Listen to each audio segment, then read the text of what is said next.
Welcome back to the show. I have to read you the title of this book to open up the conversation because I love the title. It's called Sex, Self-Esteem, and Sheer Stupidity, Surviving Your 20s and Beyond. And its author, Tonya Pomerantz, joining me on the show. Also a career coach. Welcome. Great to have you here, Tonya. Thank you. This was 30 years in the making? Yep. Am I right? Yes. Tell me about why 30 years? Why is it taking so long to get this published? To be like 100% honest, the lack of self-esteem. Really? Yep. Why? Why did you have such a lack of self-esteem?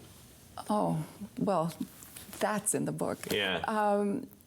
Just feeling just not good enough, felt that I was ugly, felt that I had nothing to offer anybody, and growing up kind of not feeling like I fit in. And 30 years was, I started it when I was like 23, okay. and I just wanted to get it out of me. I wanted to write, and then as I continued writing, I said, I want other people to not feel this way. I want people to feel connected to themselves and to other people around them. And a big part of it was Springsteen. Really? Yeah. In what manner? Tell me about that. Well, Dancing in the Dark. Yeah, he says, great want to song. change. I know, want to change my clothes, my hair, my face. Man, I get nowhere. And I'm like, oh my God, somebody finally understands how I feel about myself and about my life.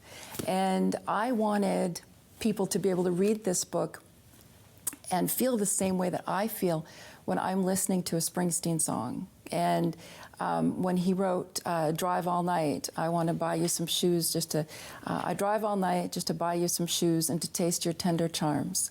Like, oh, I just wanted that, you know? Yeah, I understand. Have you achieved that now? Having somebody who would drive all night and I don't know, feeling good about yourself in particular. Absolutely. Yeah. Absolutely. Yeah. I mean, I just, you're glowing. That's why I asked, because you're absolutely glowing. What's the sex part of this book? The lack of self-esteem led to really stupid decisions and thinking that if a man, again, being really raw and honest, that if a man liked me enough to want to have sex with me, that means that I was good enough. And that was my measure of my self-worth.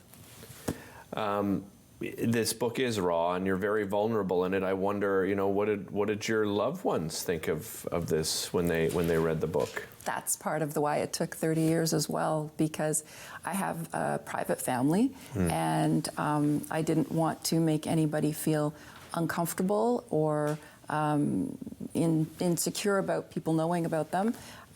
So I went through, what can I do? I want to get the message out. I don't want to die with the music still in me. Right. Well, how can I do it? So I figured out a way. And another obstacle was using Springsteen lyrics, because I thought that I could get away with, if they're under 9 lyrics, 9 words, you could go ahead and use it, but you can't. Right. So I had it like past editing. It was just about to be published, and I was having a big freak out because I realized that no, you can't do it this way. So I had to figure something else out. Right.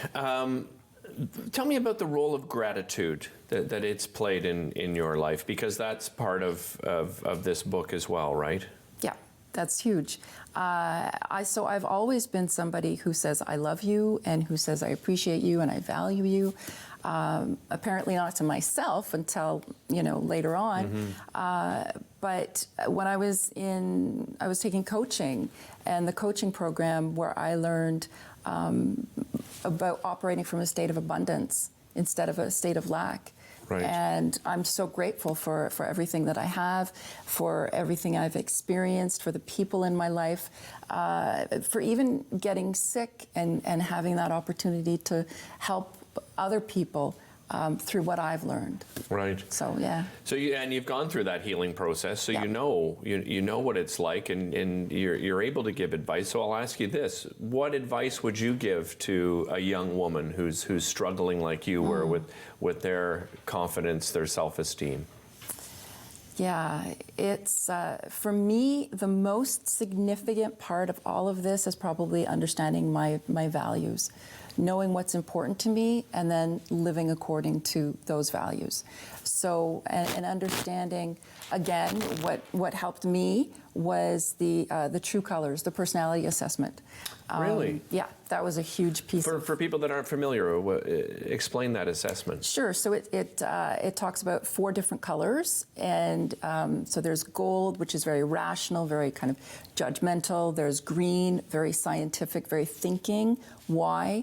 Blue is very caring, very emotional, very sensitive, and the orange people, are the people that just the rock and roll, they're the movers and the shakers. I see. Yeah. So you have to, you're basically, finding out what color you fall under, right? For me, it was really, really helpful to understand there's nothing wrong with me. Right. I'm just blue. Right. Where can people get a copy of this fabulous book? Thank you. It's at Espanol's Tale in Hintonburg. It will be at Books on Beechwood. It's at Singing Pebble. And I'm looking to talking with the chapters in Indigo and Kohl's in the area. Wonderful. And Amazon, You're also a career coach. Yes. So, I mean, you have so many great strategies to help, not just business people, but just people in general, right? Yeah. Wow, just emotional seeing you again, and I'm so proud of you putting this so book much. together. Thanks so much for joining me, Tonya. Thank really you. appreciate it. We'll be back with more right after this.